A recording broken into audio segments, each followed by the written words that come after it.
So, last week we talked about how the Pride movement, specifically the transgender movement, has affected youth. Today we're talking about how it affects teens. If you have children in the room, go ahead and excuse them from this episode because it is going to be graphic. With that said, Jonathan Fiala here, sitting in the chair of economics for Further Every Day, and for every day. I can't speak today. And today I'm joined by a full panel. We got Miss Nikki in the chair of theology. How's it going? Good day. I'm good. How are you? Doing well. Glad to have you there. Glad to be here. And Clint in the chair of philosophy. Hey guys, Glad to have you there. How's it going? Going good. Glad you're here, sir. Dealing with the rigor the Christian must bring to the faith. And to his left, my right, we got Justin. You remembered my name. I swear you pause every time.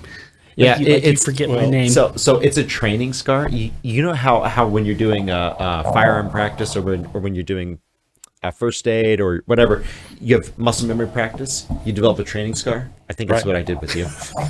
Oh wow, Sitting in the chair culture. No, I have he gave me a scar. Because I stay with you forever. He gave me a scar. Anyway, moving over to Steve. How's it going? Hey man, I'm doing exactly well, perfectly well, and will be, of course, politically incorrect. In that chair. Okay. Yes. So let's go ahead and start.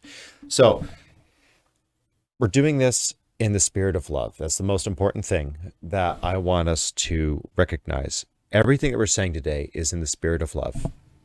You would not tell someone who is cutting themselves that I affirm the cutting. We would not tell someone who is in destructive behavior in their life if they're not paying their bills, if they're not paying their taxes and they're not filing those forms, right? We wouldn't say, well, good on you, go for that. If someone wanted to cut off their hand, we would not tell that person and affirm it that that's a good thing. There's a reason why we're coming at this. And people say, we've read some of those comments. Why do you care? Because there's a whole generation of children who are coming up who've been through this, who were not told the consequences, which we're going to get to. But for now, I'd like to pull up a study. It's going to be on the Firefox capture, Mr. Producer. It's going to be figures 1 through 3. So get that Firefox capture ready. Yep. Go ahead and pull that up for me, please. Now, it's going to be hard for us to see in here, but you guys can see online. If you look through this is actually a specific clinic's increase from 2000. I believe it's 2000. I'm pulling it up here. Yeah, from 1990, rather. The increase of new patients per year of folks who have gone through the sexual reassignment surgery in this one clinic. That's figure 1. Figure 2, go ahead and scroll to figure 2, please. Make sure that's center. Thank you, sir. This is the age. Do you guys see how the age is plummeting that these surgeries are done on since the 1995 time to 2017 is when this was published on. And by the way, as always, links in the description. We absolutely do source and cite everything that we speak about as much as we can. Right. Go to number 3. The most interesting figure here, I think, is that you had in 1990 0 female to male surgeries being done by this one gender clinic. And back then, not too long ago, we only had 2 gender clinics. Now we have hundreds in the United States. And we had 0 per year female to male transitions. And what we see is that line, that red line, is the projection line, goes up, and there were aberrations. That's a trend line. Yeah, Right. it goes up, and what you're seeing is an explosive increase in female to male. I think that's what I said. Feel free to correct me at any time. I think You said that's what I reference line, but That's a reference line. yeah, trend line. Trend line. I work in data for a living. There's a difference between a reference line and a trend line. I don't know why I said reference line. I was literally thinking trend line. You're correct though. You're correct. So correct me anytime. So go ahead and thank you for that, Mr. Producer. So why is this happening? Well, do any of y'all remember Dr. Lisa Littman from that 2018 study? Does anyone remember what happened there? How she did a study of parents and saying, what is going on with transgender youth? How is it that we see this new population of female to male transitioners. And what is the detransition rate is the question that's brought on by that. Actually, Mr. Producer, just to set the table, and then I want to have a full round table on this, go ahead and pull out that Megyn Kelly interview. Situation was, I noticed something that was unusual, and I felt that it needed some exploration. And coming in with, I wonder what's going on, I felt that there were questions that needed to be asked. Mm-hmm. And so my ulterior motive was trying to understand what was happening that was different than what has been observed for gender dysphoric young people in the decades previous. Mm-hmm. I mean, I think we all saw it, except you actually did something to try to figure it out, figure out the why behind it. And the prevailing line had been, well, society's become more tolerant of trans people, thus the increase in numbers of people, including teenagers, saying that they're trans. And you were cognizant of that line in going into your research too. You understood that that was sort of the line that a lot of people used. Yes, more tolerance will lead to more public identification as trans, and we're open-minded to that being the explanation. Right. So first, I want to say that society becoming more tolerant of people who are transgender, people who are gender dysphoric, people who are lesbian, gay, bisexual, I think that's great. Like, that is really, really important progress that we've had. And previously, there was a lot of discrimination and stigma. So I would say that is a step in the right direction. What happened, what I was seeing in my own small community, some other around the world, clinicians started to see this, and these are the specialized gender clinics, started to notice this massive change, that there was a skyrocketing of teenagers seeking to transition, and it was even more pronounced for teenage girls. So both teenage boys and girls went up, more so the girls. Previously, I would say as recently as 2012, there wasn't a lot of information even about adolescents. There were only 2 gender clinics in the world who had enough information. And so these increases, when I say skyrocketing, what does that really mean? So in the United Kingdom, they saw a 45,000% increase in girls attending the gender identity development services. 4,300, so 4,500% increase. And that is huge. That's really huge. And okay. So I want to get everyone's thoughts on that. By the way, we're welcoming Josh on. How's it going, bud? It's going good, sir. What's going on, man? Glad to have you here with me in the chair of economics. Well, certainly. So I want to get everyone's reaction to that going around the room here, because that's remarkable. In all of modern history, we have not seen this sort of explosion in gender dysphoria. This is something that is remarkably modern. And again, you've heard us talk about this happening in the past, actually, with the worship of false gods, and that's a whole nother issue. But in America, in the West, in the current modern West, this is a new thing. Dr. Lisa Littman, by the way, was fired from Brown ultimately because of this. What do you think is causing that social contagion? Was it because of this particular interview, No, or just because of her? 2018, for daring to even publish that finding, she was fired. Oh, okay. What, I think it's scary is what it is. And I think one of the things they need to study is why has it gone up so much? What is the cause of this? That it just can't be like all of a sudden these teenagers, overnight, or some miraculous reason these kids have decided that they've got gender dysphoria because of this particular generation. Come on, really? You know what I'm saying? And what it really links to is Anyone here There's- heard of something called bulimia? Any of y'all heard of anorexia? Sure. Sure. Any of y'all heard of gym bros?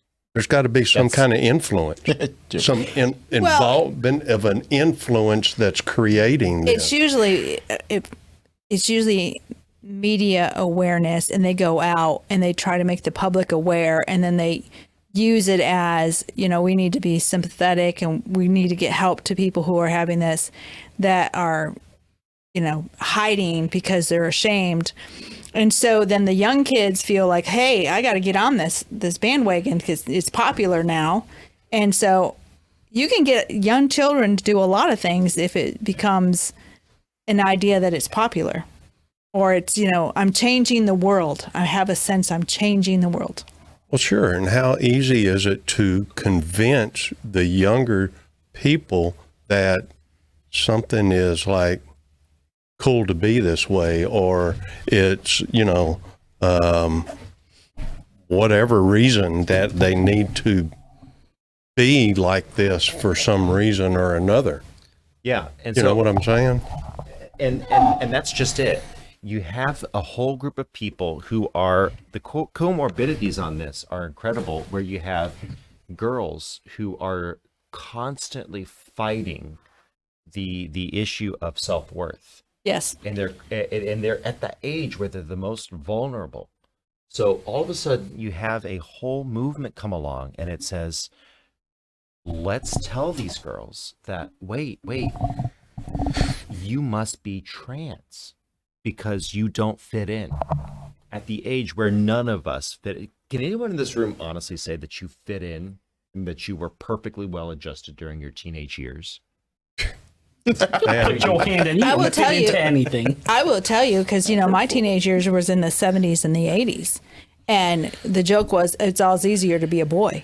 It really is, because of the things that girls have to go through, and because of the emotional turmoil of I'm not popular, or I'm too fat, or I'm not the pretty one, I'm not this, I'm not that. It was back then even talked about. It's easier just to be a boy. Newsbreaker. Being a boy is one tough freaking thing to be. Yes, I'm but going to you know tell what? you right now. A godly boy is a hard thing to be. An ungodly boy can be very pleasurable in that time. Well, even just being a boy, even if you're being ungodly, because I'll tell you, when I was young as a boy, I wasn't very godly, and it was tough because I'll tell you what, I was constantly in fights all the time looking for the pecking order. Mm-hmm. And that's one of the things that a lot of boys go through a lot of times. And It's true. bullying is major. But you with know what? boys. The girls just see it from girls' perspective. They just see it from a girl's perspective. They don't see it from a boy's perspective. So they just look at the boys thinking, it's got to be easier to be a boy than to be a girl. Well, and the grass is always greener. Yes, The it grass always is. The grass is always greener, and that's something that I think people really miss out on. Just, you're someone who's done, that was loud. You've done a lot of counseling. So when children are at this vulnerable age, Talk about vulnerable age. and you tell them that this is how to be welcomed, especially with the social media component to this, the social contagion. How do you think that works out? Buckle Real up, ladies and gents. It's about to get real in here. Okay. It's So always been real, dude. you got when you hit about the 12-ish range, when you start to go through puberty, you hit a different development level in your brain. And it's the formal... Okay, hold on. I look this up. I don't want to get this wrong. Yo, Google Formal overlords. operational stage. And basically, it's your abstract thinking. When they were discovering the stages that people go through, they did a couple of tests. And one was with weights to figure out how do people, at different ages, make balance with different weights. Right. But the one that really shows us is the third eye test. They asked kids, if you had a third eye, where would you put it? Right. And the development stage before this Every kid put it somewhere on their face. Most of them put it on their forehead. Because what they understood are eyes are on your head. So the eye has to go on your head. When you hit the 12 and you hit this formal, I don't know why I can't remember this, formal operation stage, people started to put them in different places. On their hand was a popular one. In the back of their head so they can see behind their head. Right? They started making decisions on where to put it because of other reasons. This is also where a lot of the artsy students start to go more abstract. Because all of a sudden, they can start thinking about things differently and start going, well, what if this breaks the norm? If I break the norm, what will happen? Right? This is also why that's the age where girls get bangs. It's the age where girls color their hair. Right? It's the age that guys start to grow their hair out. Because all of a sudden they start to go, oh, I don't have to be this. I don't have to keep my hair the way my dad kept his. Right? They want to be different. Yeah. And this difference intrigues them. Okay. So when we start saying, oh, yeah, you're right. You feel different. This difference intrigues you, which is normal. And in good, healthy relationships, someone should draw a line and say, yeah, that intrigues you, great, but there's a line. Yeah. That line needs to be drawn. Well, in society, we're now saying, oh, that difference intrigues you? That must mean that you are that difference now. You had an interest in that. You thought about that once. Now that means you must. And as someone who's just learning how to think that way, they don't know that they have the option to stay the same. They're now pushed that way, and they're being told that thinking that you're thinking, yeah, no, that's good thinking. Because they're still learning how to think abstract. Mm-hmm. So when you go to teenagers, 12, 13, 14, 15 for some late bloomers, they don't know how to think abstract yet, and you're telling them your abstract thinking is now your normal thinking. And even worse, we're making long-term decisions based upon how they are viewing the world, and their view of the world is I'm not going to say that it's not valid. There is a view of the world that even a 4-year-old has, and that's an important view, and that view needs to be understood and respected and cherished. But we're talking about an age where everything is in turmoil, and you're telling these kids, let's make life altering decisions that will castrate you. Yeah, I mean, I talked about kids coloring their hair, getting bangs, and I think a good parent will let them make some of those decisions, because you know what? You can always grow more hair. Yeah. Right? It's not a life-altering decision, but you're not going to let your kid, most people won't let the 13-year-old get a tattoo of their boyfriend's name on their shoulder, right? Because you're going to look and go, no, we know that relationship's 99% of the time not going to last. You don't want this guy's name on your body for the rest of your life. The tattoo lasts longer than the relationship. Yeah. Getting the tattoo lasted longer than the relationship. But yet we're saying go ahead and change your entire physical being. Change the hormones within you. We won't let them get tattoos, but we'll let them cut body parts off. So I want to move forward here. And so I think we're going to skip, Mr. Producer. We're going to skip the Dr. Lisa Littman paper and the 2 rebuttals because just for the sake of time, I'm a little concerned about that. But that is in the links in the description for all of that if you want to get into that. Instead, what I would like to do is I would like to talk about WPATH. And I'm going to have to, I cannot remember this for the life of me, so I have to read it here. The World Professional Association for Transgender Health, WPATH, okay? That's a very important group. It's one of the main governing bodies that does, lays out all of the best practices for the treatment of transgender youth, okay? It's a very important group of people, and we're going to talk about this, and there's a reason this hat's on, because we will get to it. But their interests are under scrutiny, and they should be. There's some new scrutiny, there's some new stuff out. But before we do, I want to get to what I'm trying to find her name real quick.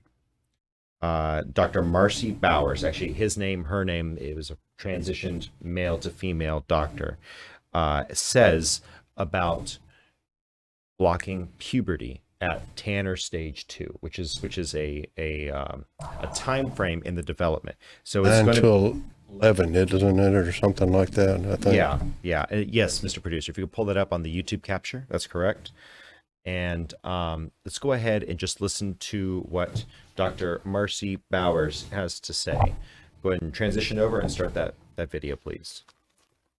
The second was an observation that I had that every Transition, single please. child who was, or adolescent who was Transition. truly Stop. blocked Transition. Tanner stage 2 Thank you, sir. has never experienced orgasm. I mean, it's really about 0.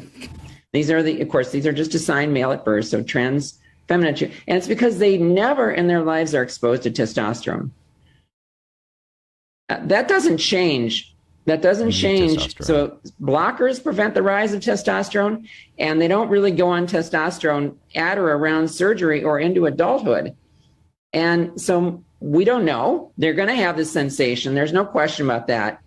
But are they going to be able to achieve sexual satisfaction? It's important in relationships. And I know that from my work with female genital mutilation survivors, that the lack of being able to be intimate with a partner is very important.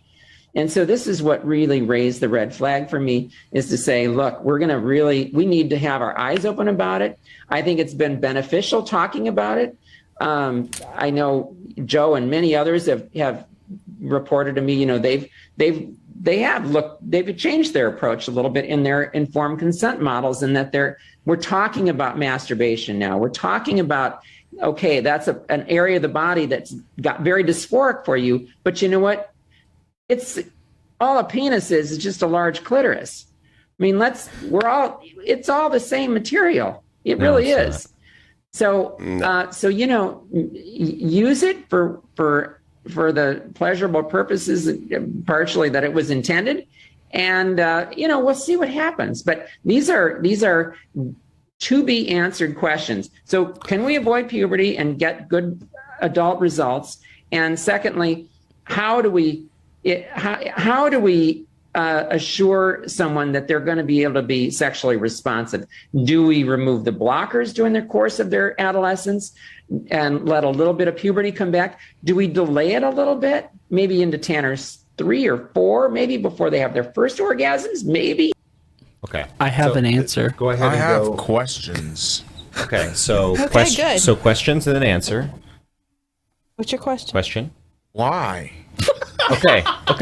But no, honestly, why are you?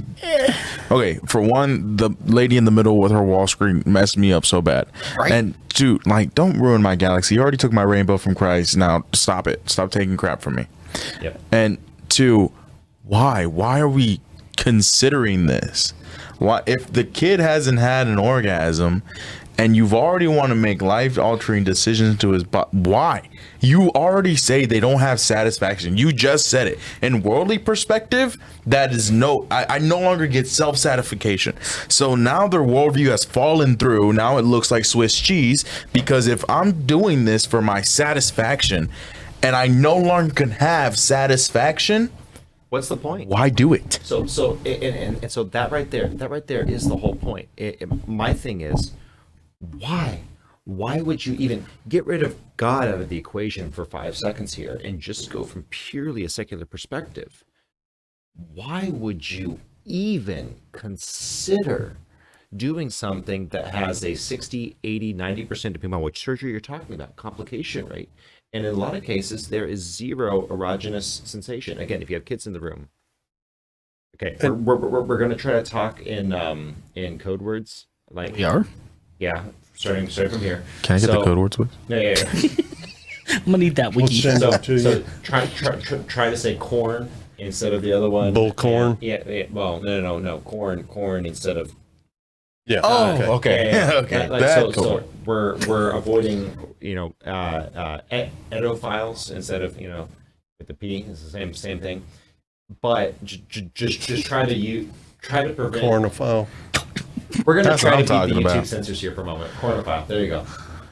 But, okay, we're going to use the cornophile. Okay, it's now cornophiles. Anyway, So, See, that's why I wear a tinfoil hat. How did I come up with this? but why would you go through a procedure that is legitimately set up to take away, the whole purpose of it is for satisfaction, and it has that high of a failure rate?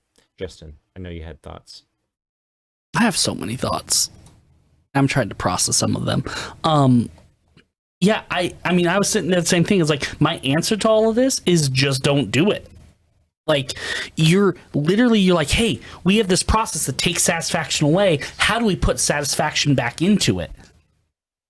Go back to the OG that gave satisfaction, right? Wait until after puberty for them to make decisions. How can you decide which food you like better if you haven't tried them both? You know, like, don't tell me that you're not gonna.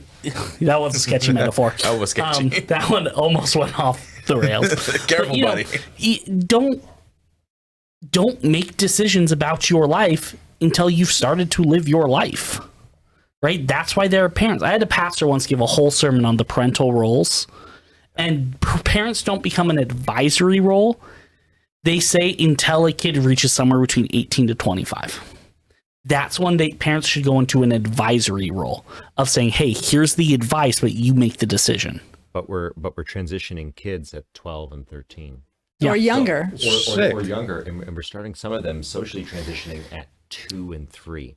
So I want to get Josh's thoughts, because Josh has been quiet from the chair of economics. I want to get your thoughts here. Well, I didn't even want to take it from an economic perspective. I really wanted to address the video as a whole. Right here, producer man, big man. Yes. Okay, so I do not think that there would be anything wrong, and I think it would only be responsible for parents and to teach their children about sex and the responsibility of it, the side effects of it, just like teaching them about what it is and stuff. And I don't think I see a problem with that, but it's more educational. That's what I'm trying to really get at, in the educational sense. But this to me did not seem like, it seemed to me to cross a very bad boundary. And it deeply troubles me to see, because what organization did you say they were from? This is from WPATH. This is from WPATH. I mean, this is one of the biggest transgender organizations out there. And when you think about what they said, truly think about what they're talking about. They're not talking about educating children about sex. They're talking about sexualizing children. They're talking about the fact that it's deeper than that. It's deeper than just educating them. It's not just that. It's that we need to tell them that we need to help them feel sexually pleased and sexually fulfilled, when that's to me a really crazy boundary to cross for a 12 or 13-year-old. And I think it's even weirder when you have a group of adults talking about and plotting on how to make that happen. But then even worse, they literally will admit that any child who's gone under these puberty blockers, the whole purpose of their sexual satisfaction, the whole purpose is for their sexual satisfaction. At least that's what they say. And we're gonna get to why that's not the purpose, because they know. Marcy Bowers has come out as recently as 21 and 22 and said, actually, puberty blockers, Tanner stage 2. Let's go ahead and do that then. So she transgender doctor has flip-flopped on this, and the whole frustration for me is Marcy Bowers literally said that no child who has started puberty blockers at Tanner stage 2 will have sexual satisfaction. So what that means, they'll never have an orgasm. They'll never have that reaction. So we now know long-term effects. We know that there are long-term effects, and we know that these long-term effects are things that will affect our relationships, our lives, our satisfaction, and we're still pushing kids to make these changes. Well, guess what?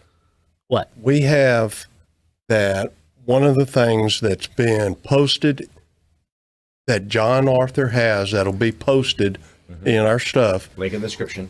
Yes. There is, I don't know if the study was done, but there is a person that states that Sweden has completely outlawed that Period. We're going to be talking about that next week in depth, but yes. Because why? Because of that one thing, and like John Arthur's talked about, we'll talk about it more in depth, but they've completely outlawed it. Well, I think the UK has made some adjustments too. It's completely done away with it. No more. Period. So let's actually go and talk about some of the different people who've experienced this, and make sure you say that as 5. Yeah, some of the different people who've experienced this. There's 2 different reactions that we see, and I want to talk about how those reactions are different in just a moment. But I want you to pull up the clip from Jazz Jennings. It's the next clip, Mr. Producer. Go and grab that on the Firefox capture, please. And it's kind of frightening. Now, this compilation is courtesy of Matt Walsh, and I thought I had one from Candace Owens, but I don't know if I have it there. The reason I used one of their super comps is because I didn't want to go through the time of finding them myself. TLC has removed a bunch of the clips, and they've copyright struck some people's clips because they were in a negative light. And so Walsh is still up, and Candace Owens are still up. So let's go ahead and see this one from Walsh. Walsh was real interesting. Make sure that's on the YouTube capture. Make sure it's on the YouTube capture. If I said Firefox, that was my bad. Make sure it's on the YouTube capture, Mr. Producer. You did say Firefox capture. That's my bad. Yeah. Make it on the YouTube capture. That's my bad. You're messing with the man. I'm messing with the man. There you go. Yep. Hit it. Let's go. And start her up. Thank you, sir. So, are you feeling like you wanted to start talking about? Are you okay? I'm okay. I'm going to cry. But You know I can't get out of my head. I know. No, listen. It just doesn't stop. It's okay. Give me a hug. It's okay. I know what you're going through. We've been there before. No, it still doesn't stop now, and I'm already going back to negative. But the more you're talking about yourself, it gets harder. You're digging in, and it's making you put a magnifying glass on what's already difficult as it is. So this is hard for you. I know, and we don't want to push you I know anymore. I'm the one doing it. Like, I know you're your own worst enemy. I feel kind of all over the place, and like my mind is very cluttered and not clear. And I really want to have that clarity. I really want to understand myself and be able to read my own soul and what I want. And it's just very challenging. And I think I'm kind of breaking down a little bit and spiraling into negativity. I just want to feel like myself. Like, that's it. I don't Like care. the old Jazz? All I want is to be happy and feel like me. And I don't feel like What me is me? ever. Okay, so that's How's it?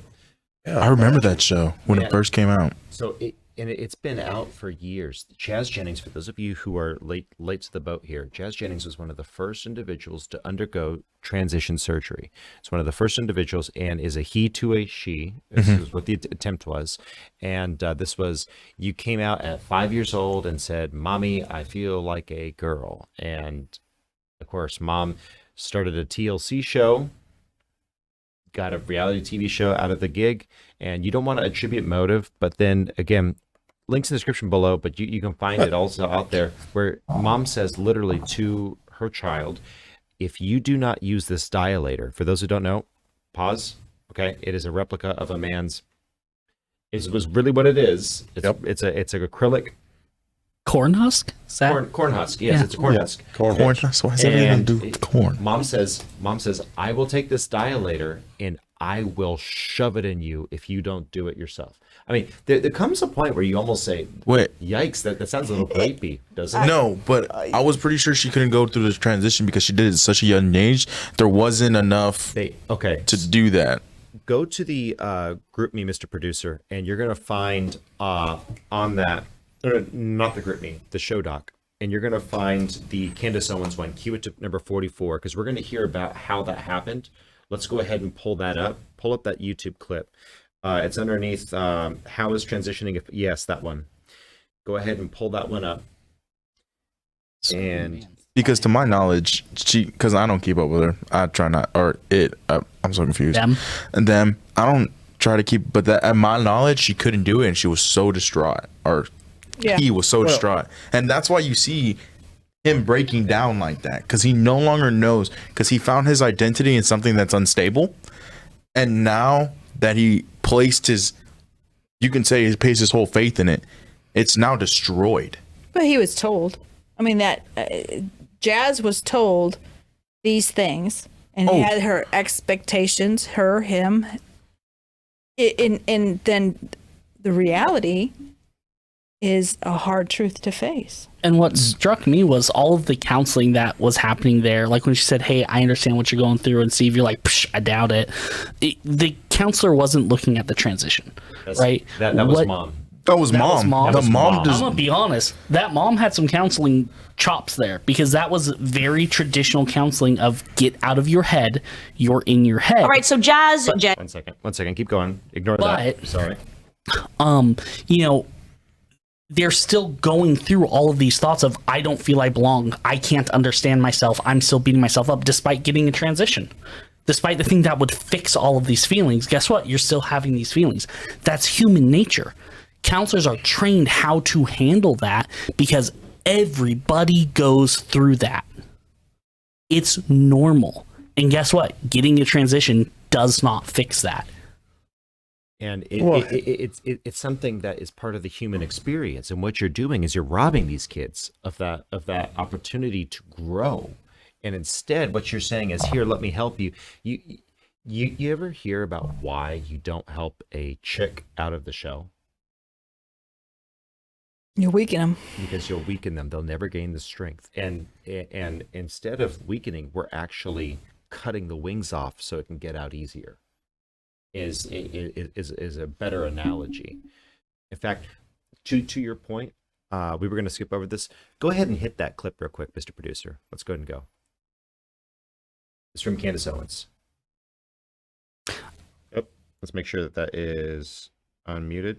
There we go. 12. Why is it Spanish? She's one of the first to have undergone complete pubertal suppression and lack of growth of the skin and other tissues, which we rely on as surgeons to do this operation. I was just not expecting her to have a complication as severe as what she did have. The wounds were definitely separating, and she formed like a blister, like it's almost like a blood blister. As we were getting her onto bed, I felt something go pop. And when I looked, the whole thing had just split open. So the dehiscence on the outside, it was bad. She really was under so much tension that it created these large wounds. So we took a little bit of a skin graft from the other side of her groin, which we didn't use before, and I just put that in over the open wounds, repacked the vagina, and we covered everything up and let the skin recover as much as it can. Skin grafts don't always work, and if that happens, then we will probably just do the skin grafts again. Let me just take a picture too. Poor thing, you could be a porn star for all the photos you're taking. I have some concern that we can get enough mobility of the tissues that we can make the labial structures look convincing. You know, I really thought after this third surgery that everything would be smooth sailing, but now there's this whole hiccup. My pee stream is not quite going out in the right direction, and just recently I've been experiencing less clitoral sensation. I feel like I've already lost the aesthetics, you know. Hopefully after this revision it'll look good once it heals, but if I lose some of my sensation and nerve endings, I might never experience an orgasm. Every single child who was, or adolescent who was truly have short-term gains, people. So that's all she got. I just realized.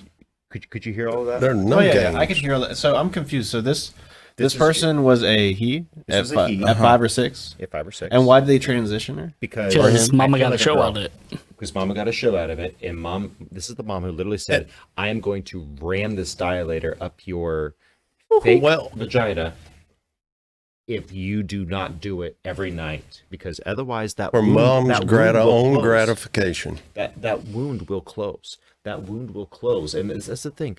That's the thing that they don't tell you. They don't tell you that this is a wound that does not heal.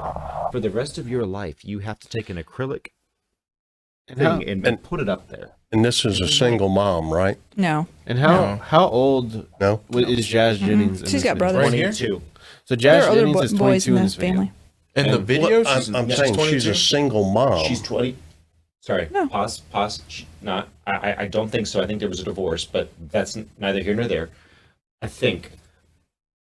I believe Jazz was 17 when this happened. Yeah. But it was a minor when this happened, and Jazz Jennings is now 22 or so now. Okay, so that the reason I was asking is because talking about sexualizing children.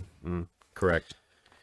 And that's the frightening thing. And I don't think people realize just how little Jazz was told about this. Remember, I Am Jazz. Remember, it was huge during the 2000 aughts. TLC had this person out there, and they were using this child as a income stream. Mom was using this child as an income stream, and money is commonly a part of this.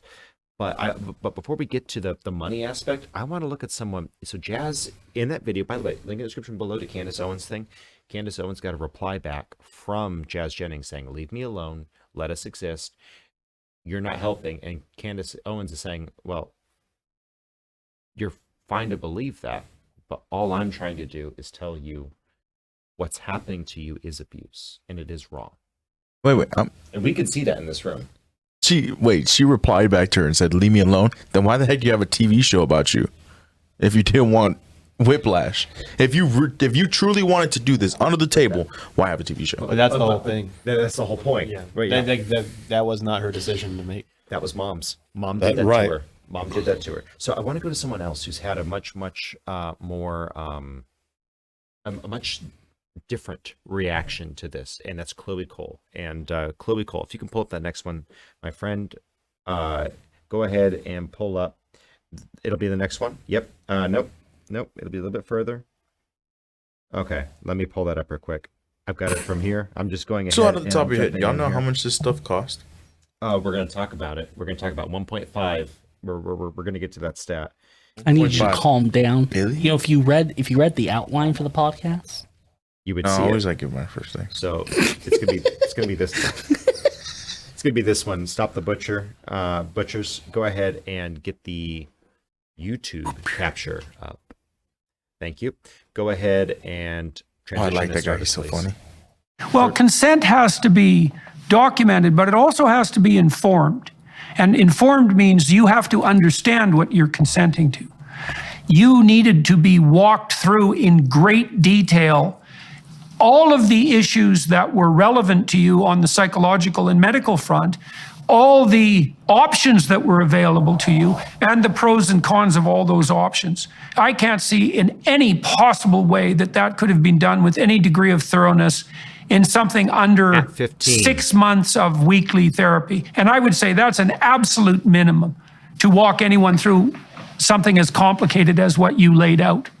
The problem with me starting it so young was not only that I couldn't consent, I couldn't really fathom the full picture of things. You know, I'll never be able to breastfeed. I'll never have that erogenous sensation in my chest back. I do hate to speak about it, but I'm experiencing sexual dysfunction at the age of 18. That's something that women usually go through when they're in their 40s, 50s. How is it supposed to know? Stop it there. So that's a whole interview with Chloe Cole on Jordan Peterson's That's so sad, man. It breaks my heart every time I see that, because that's a 15-year-old girl that they took in, and you can hear her voice. Mm-hmm. That never will change. She will never get her voice back. They've stolen her voice. I mean, we're talking Disney villain level of evil here, and from people from people who look like Ursula. I mean, you can't make it up. These are people who are stealing innocence. They're stealing youth. They're stealing opportunity. And you got to look and go, why are they doing this? And it's always for their own selfish gain. This is not about the kids. This is not about them feeling good. You look at all of these people doing it, their livelihood is doing studies on this.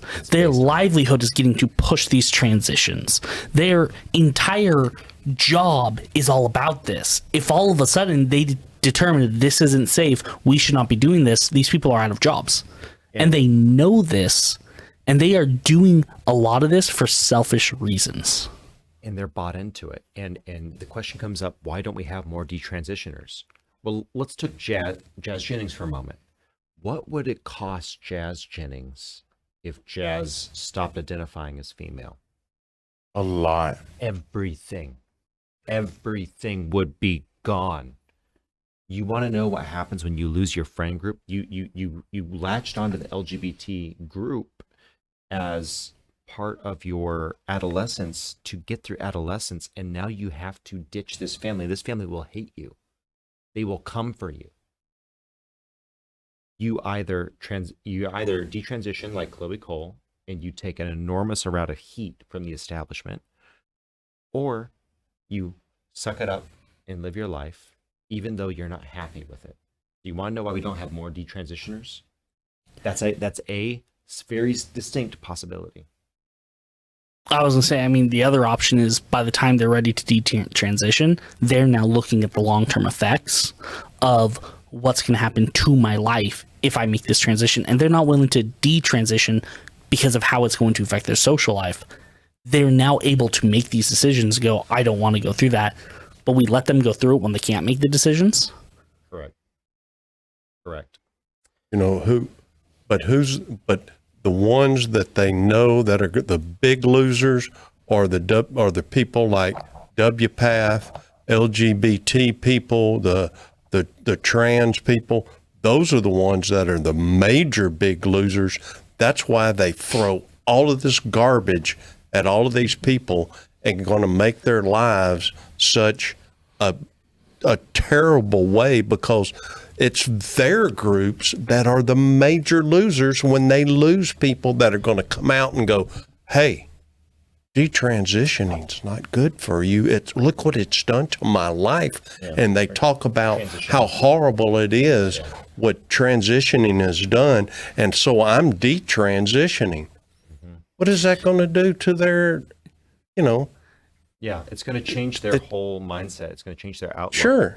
Yeah. So, and I actually want to go to Scott Nugent here. And so before we bring this up, I want to go ahead and just preface it real quick. Who is Scott Nugent? Well, if you watch What is a Woman, Scott Nugent is a female to male transition who transitioned at 42. And Scott Nugent actually transitioned at 40, I believe it was 42. It's in the 40s. And she was a very, very adamant, strong woman.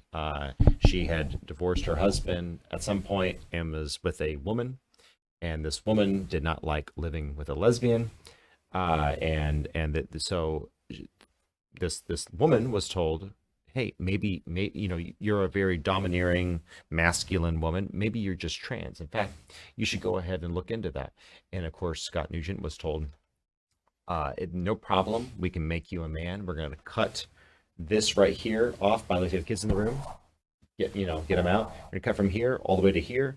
And then we're going to make a fake phallus. And we are going to graft, just like Marcy Bauer said. We're going to take what's there. We're going to turn it around and we're going to graft it on. By the way, guess what happens in reality? You have ruptures. You have, and with Jazz's surgery, as to what you were alluding to, Clint, there wasn't enough there to make a good graft, and that's why Jazz was saying I'm losing sensation. So all that to say, that's Scott Nugent. Scott Nugent comes through, and now Scott Nugent has 6-inch hairs. Again, if you have kids in the room, get rid of them, get them out of the room. He has 6-inch hairs growing in Scott Nugent's urethra. This is putting constant. We're talking about someone who is literally in staph infection territory every year, multiple times a year. Someone who's going to lose their life early in all likelihood. So go ahead and pull up that clip, and we're going to watch part of this. Link in the description below, as always. It's going to be on the YouTube capture, I believe. Yep. Wait, no, you're right. It is a Twitter. Go ahead and grab the 16:9. Thank you. Perfect. Go ahead and run it over. Let's start it.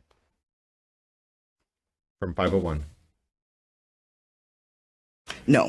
What we're doing is we're pushing a medical process that if a child gets on it at 14 and lives to 85, that generates $1.5 million in synthetic hormone. Do you guys get that? That doesn't even cover complications. It doesn't cover surgery. And yet you call him a bigot. Matt Walsh, and you don't talk to me. You show all of the people, trans women are real women. We need to let children have the time to learn to love their natural bodies and embrace their differences. Because the truth is that the kids that are wanting to medically transition are the most vulnerable parts of our society. They are the ones that are same-sex attracted. This bigot, he's trying to protect gays and lesbians, future gays and lesbians, but you call him a bigot. They are children that are mentally gifted. They are children that have ADHD. They are children that are mentally ill. They are all the kids that don't belong. You're robbing that time that they need to gain a thick skin. Because at 25, being different, how many sane people have done anything major in this world? They're all different people. But you don't realize that until you're a CEO at 25. You're stealing that from them.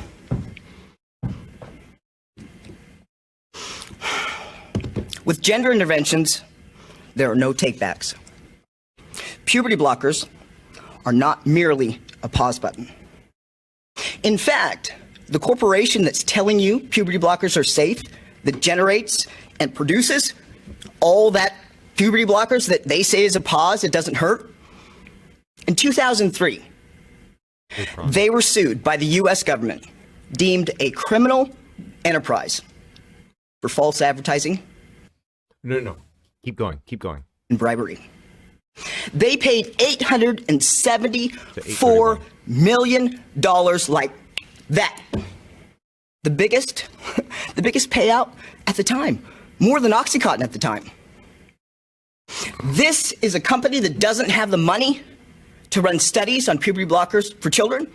Or is it that they know there is no doctor in the world that would sign on it that it's safe? Shame on you for not covering him and me. That's good. Thank you. So this is someone who obviously has been injured in the worst possible way by this. And if you watched What is a Woman, by the way, it was on Twitter for free for 24 hours recently. There was a whole kerfuffle. Twitter actually took it down, said we're going to block it. Elon Musk came in and said, wait a minute. We committed to this. Let's go ahead and play it through. Scott Nugent on that documentary said it really well. It said, they got me at 42. What do you think they're going to do to your children at 11 and 12? And it's money. It's money based, because it's not just studies. You're right. These people, these academics, they live their whole life on studies and on projects that are government funded on how transgender this, transgender that, benefits this, benefits that, but also big pharma. Where is the skepticism of big pharma that we used to have on the left? I mean, by the way, I've always been skeptical of big pharma. I've always had a problem with them. I've always been curious. I've been, let's take everything with a grain of salt, because there is this for that going on, right? But that's all gone out the window when it's about an ideology, isn't it? Any thoughts? Well, there's no science behind this. This is all ideology. I'm just curious how us as teenagers, teenagers, myself included, how we don't do just basic research.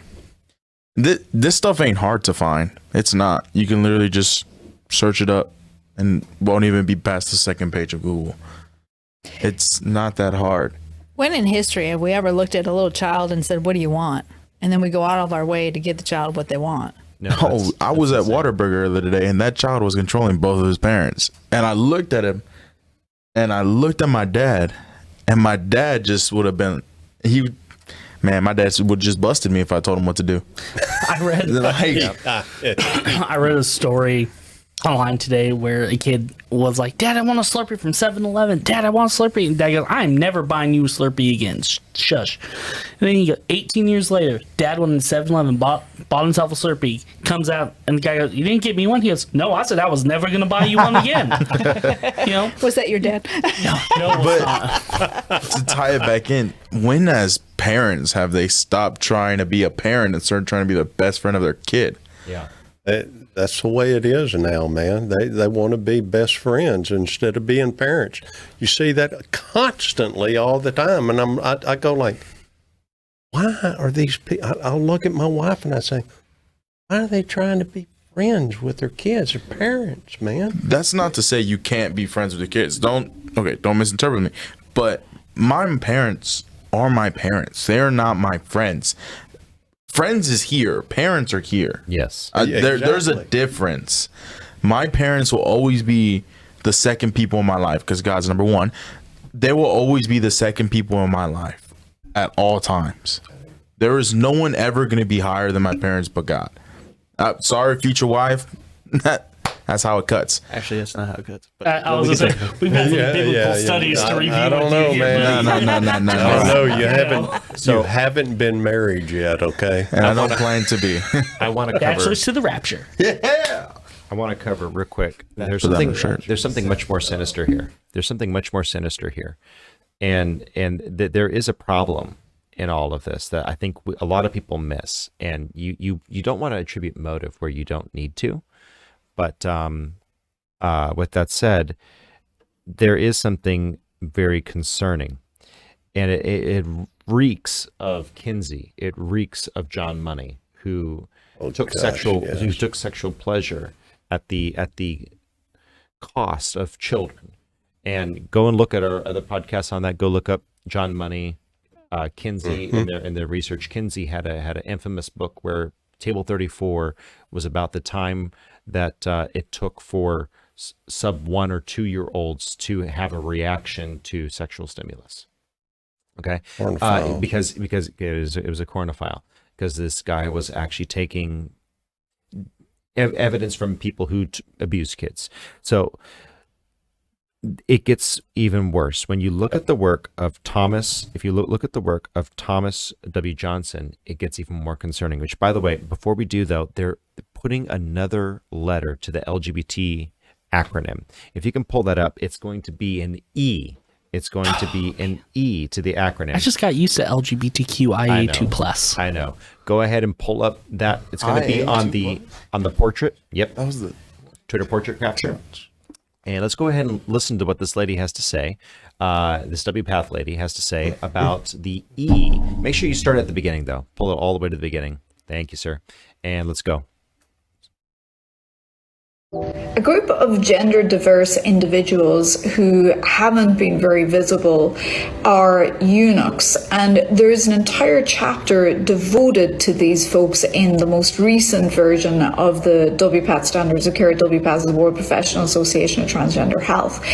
And so basically a eunuch is somebody who's assigned male at birth but may not be comfortable with the masculine features and may also benefit from gender affirmation care, which could mean orchiectomy in some patients.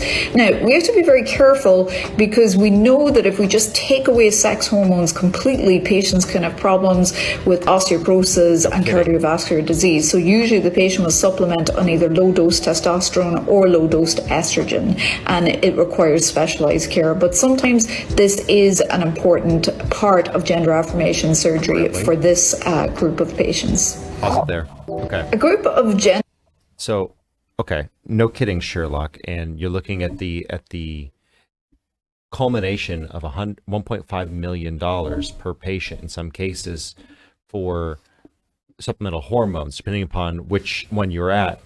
I don't pretend to know what orchiectomy ultimately ends up needing. By the way, that's neutering them like a cat. I guess I'm confused. So this new E is eunuch. Eunuch. I don't know anybody who ever volunteered to be a eunuch, but no, exactly. Yeah, I was pretty sure. No, this is doing it to them like when they're kids, young kids. And so here's before where it gets puberty. Here's where it gets wild. Here's where it gets wild. And this is on a Substack from Graham Linehan, and this is .com, .substack.com. And it turns out that a bunch of academics, including a very famous one, his name is Thomas W. Johnson, are all involved with a online site that traffics in child porn, where it's all about castration and mutilating children. And when surveyed, these people said that they had a moment of personal enjoyment, physical enjoyment, when they watched animals get castrated. And this has now been put onto children. And the way we know this is, again, link in the description below. You can actually look this up. This guy actually accidentally leaked his name and his data and where he was going to be speaking. He goes by Jesus on that forum. And I kid you not, these people have a Messiah complex, but they also get off on the harm of children. And these people, these are WPATH members. For those, buried the lead there. Main members of WPATH are trafficking, publishing, creating child castration porn. Think about that for a minute. The people who are saying that we need to administer drugs at Tanner stage 2, where they will ultimately become a eunuch. Think about that. Sadomasochism they're into, that kind of stuff. Sick. Can we just all agree, Christian, not Christian, stop screwing with the kids. Leave them alone. That used to be a universal thought. Don't mess with kids. Yeah. What does it say in the Bible about kids? Children are a heritage of the Lord. And what should you do to yourself? Well, the Lord said anybody hurts a little child, they should just tie a millstone around their neck and throw them in the middle of the sea. I said let's do this Old Testament a bunch of millstones, y'all. You understand this. You understand that children are innocent and children are in the image of God. And this is a very anti-God movement, because it is attacking the innocence of children, and it's attacking the image of God. And let me be clear, when we're saying children, we're not just talking about 12 and under. I'm talking 15, 16, 17. Those are still children. That's right. 18 and 19 too. Josh, I'm still a child. Thank you. Get out of here. Well, I was going to say the late Johnny Carson had a very popular saying on his late night talk show. He said, "Let boys be boys and girls be girls." Amen. That'd be something. That'd be something he would always say. And he was the most liberal, leftist guy, or one of the most liberal leftist guys on talk show, and yet he still acknowledged that. He got it, and that's the thing that we're missing. And what's the end game of this? We talk about this very often, but your sexuality is linked in a lot of ways to your view of God, and that's why Satan attacks that. In ancient religions, you see things like Ashtoreth, who is the goddess of sex change. It's given unto you, Inanna, to change man to woman, woman to man. It's why they took children, they sacrificed them. That's why they had sexual priests. The male prostitutes were temple fixtures, and in those prostitutes, women were expected to lay themselves bare and allow men to run them through. It was about sex. Yeah, absolutely. So we did a podcast on this. It's really interesting. All the scholarship on that. Worth looking up. But Satan is always attacking the image of Jesus and the bride. He's all the church, Jesus and the church, the way that we're supposed to have this intimacy with our Savior. The devil is always attacking it. And look, if you're listening to this and you're typing an angry hate comment right now about how much we hate you, we literally don't. We are literally doing this. We're saying this because we think that you are being harmed. And I want you to consider something. If you were in a relationship with an abuser and someone came along and told you you are being abused, but you are suffering from whatever Stockholm, whatever syndrome, is that person unloving or misguided but well intentioned in either case. It's the worst case scenario, they're loving but misguided, or they're loving and they're trying to rescue you. One or the other. That's where we are. We're trying to tell you we think you are in a Stockholm syndrome and you are being abused. It is not a matter of hate. It is a matter of love. That is why we speak out. So I want to wrap up the show today going around the room. Final thoughts, starting with Miss Nikki. Well, this is, like I said earlier, this is all about the image of God, and children are the most innocent, most vulnerable. And it is, in my opinion, the worst attack on God himself to do this and justify it. And in Romans, it talks, professing themselves to be wise, they became fools. These people actually believe what they're talking about, but it's pure foolishness is what it is. Now they're going to look at me and say, well, we have this degree and we have that degree. It doesn't matter. It's not sustainable. It's wicked and it's horrid. Like the rest of us, you were defecating in your diaper just a few years ago. I'm sorry, just because you have a degree, you aren't that far removed from that baby. We're all on a journey. We're all learning. I'm sorry, your experience does not mean that you get to play God. Correct. Clint. As a Christian, it's sad to see this. It's sad to see people going through so much pain, especially when the truth is right in front of them. And the grass is not greener on that side. It is pitch black. Don't ride the fence, because even not as a Christian, Christ is still the better option if you just think about it. Someone you just have to say, oh, you're real, I believe in you, I have faith, and I can go to heaven. No purchases, no extra need works, no, I have to do certain amount of things a day to get into heaven. There's no dollar sign that I need to pay. There's nothing that I can do but believe and have faith in you to be in a glorious place with a new body. Oh, can't wait for that, by the way. Clothed in righteousness. And all I have to do is believe. As someone who plays bets, why not place your bet with that? Amen. Why not? Because clearly it was said just here, there is no end goal. There's no satisfaction left if you do a transition. There's no satisfaction. Why would you even? There's no longer a point in doing it. Chair culture style. I mean, our entire culture is all about this right now.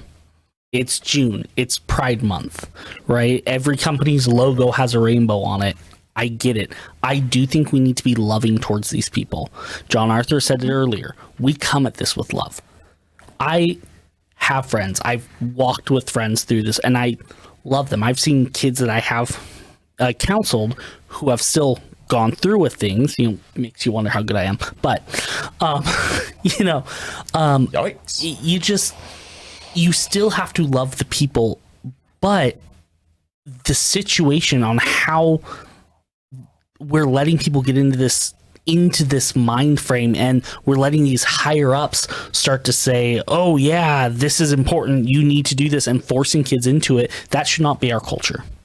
Don't get so caught up in I need to love these people that we lose the sight of what is and is not healthy for our culture, for our kids, and for ourselves. Absolutely. It is not loving to allow a child to play in the street. It is not loving to throw a child to wolves.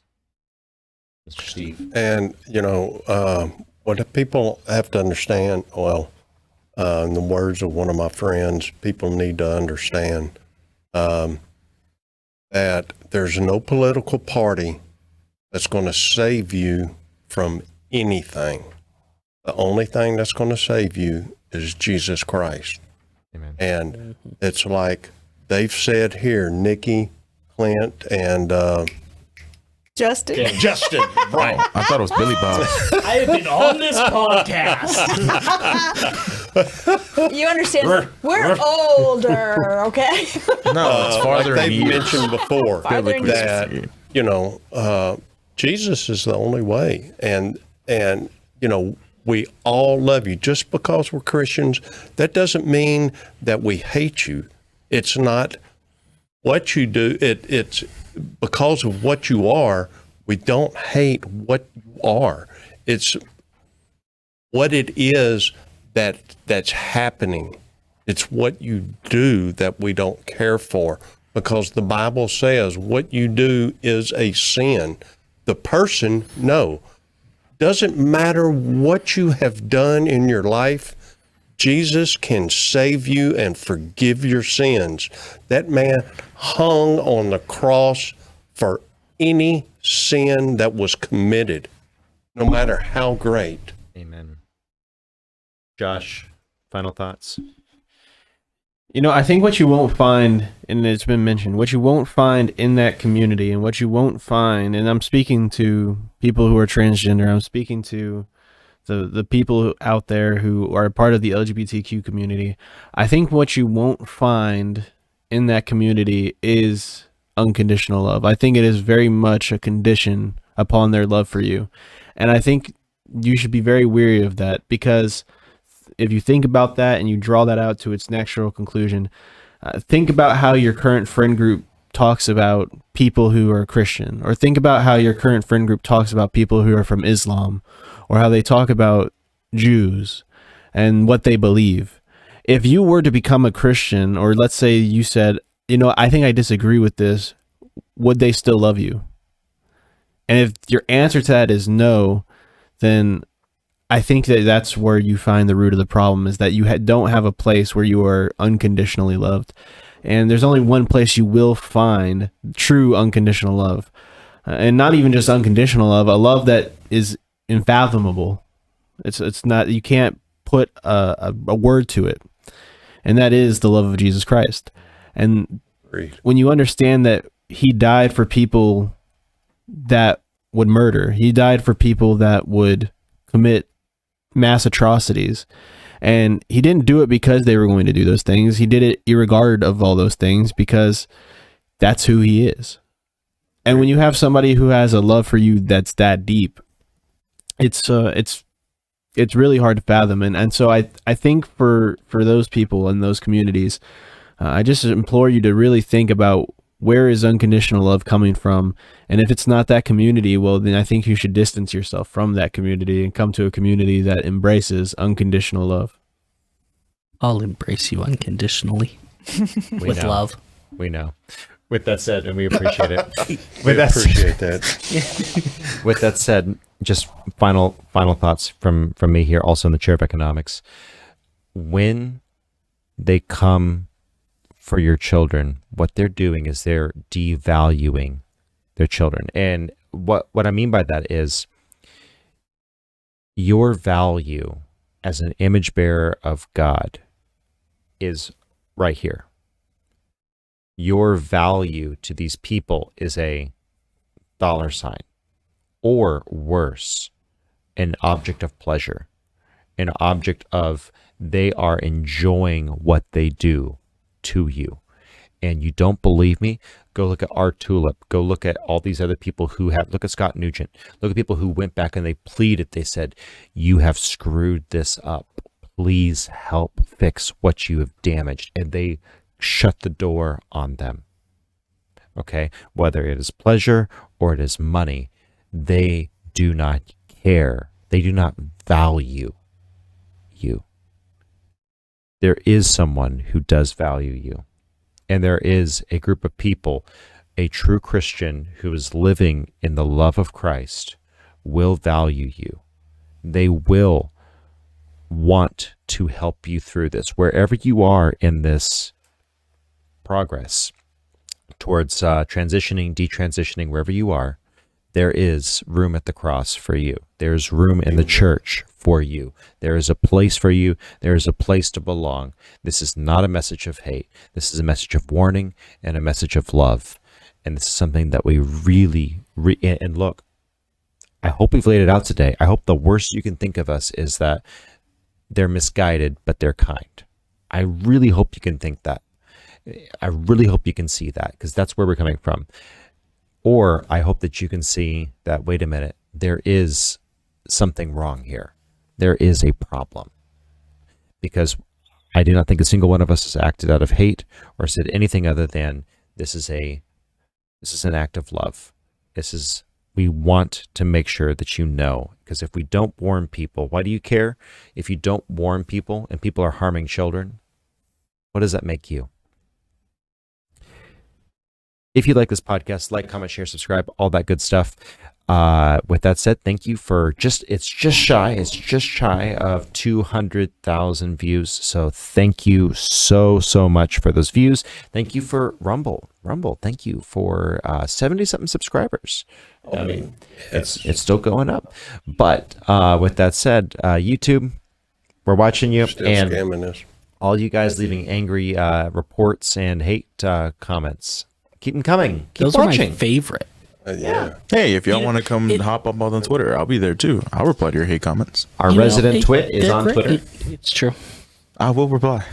And just remember, if it's spelled right, it's me. If it's not, well, I mean, if it's grammatically incorrect, it's most likely me, and you can, by all means, correct it. In my offense, I sit there for an hour reading the tweet over and over and over again. It's like, Okay, I don't have that time. I got like 30 minutes. Irregardless today, and I twitched a little.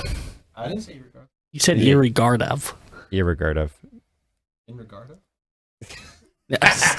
Well, we've got, if you were still here, understand Justin's like major nerd here. So, oh my Not gosh, major. Well, maybe. yeah. So Okay. no fake out today. No fake out today. If you But are just a still little. here, we're not going to pick you out today. You are a super listener, or you are asleep. Going around the room, we're going to do something light because we're talking about some really rough stuff again this week. What is your favorite childhood programming? Favorite childhood programming that you watch? Cartoon? You say Caillou.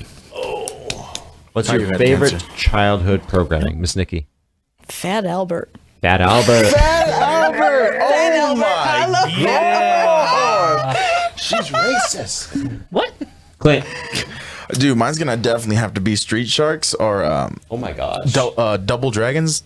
Dual Dragons? Yeah, Double Dragons. You and I watch completely different programs. I have not heard of those at all. This is a 90s thing, buddy. Older than me. Yeah, I didn't know that sorry. could happen. I was there when Jesus was walking. No. As a child, my favorite was always Barney. I'm sorry. You know what? I'm sorry for my parents. Steve. I had a couple that I really enjoyed a lot, and that was either Green Hornet or Dennis the Menace. Oh my god, Dennis the Menace was good. Yeah, I enjoyed those. Probably out of all of them was Green Hornet. I don't know, Tailspin, yes. or Thomas Tank Engine, one or the other. Depending on the age. Mine's was either it was Ed, Ed and Eddie, or it was Yu-Gi-Oh. And then also another thing for me, I loved Oswald the Octopus. In fact, the reason I have a scar that's on my forehead is because of Oswald the Octopus. The boy who Oswald get a hold of violent, y'all. Did he smack you? What the heck did he do? Oh no, I had a plush toy, and I Y'all would go can around tell in a how circle. old I am. And then but- as I'd go around in a circle, I rammed my forehead into the side of a wall. Oh my gosh. No one said he was coordinated. And Mr. Producer's favorite is Scooby-Doo. So tell us down in the comment section. Figured it might Oh, have been any that. What's your teen, favorite? Teenage Mutant Ninja Turtle fans? The original, not the newer ones. Y'all The can- original. Y'all can tell how old I am by being a Green Hornet fan. Yeah. So with that said, tell us in the comment section down below your favorite childhood programming, because there's something good to remember about those days of childhood innocence. Don't let someone steal that from you, your children, or your grandchildren. Love you all. Have a wonderful day. Bye. Bye. My favorite programming was airplane instruction manuals from the 80s. We're keeping that. Yeah.